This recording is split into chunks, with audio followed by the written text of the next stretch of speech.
was really हे प्रभु मते इन्हों नहीं जाओ बहुत हरा है दुई किसी खाई नहीं सुखालू चार पले हैं रात में पता नींद नहीं सुखालू राती को खावा लगी स्टार्ट रोना करके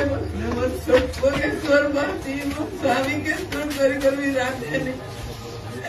सबुदिन खाली पड़ेगी यार गुप्चुप 10 टका पूजा में जबरदस्त सबुदे सोचा गया ना पर बहु मुझे खाना तू कोई नहीं ला प्रभु मते इन्होंने जबर को ताकि प्रभु बोले प्रार्थना करी बोला ली सेप्टेम्बर 5 तारीख दिनों में बोला ली बोला के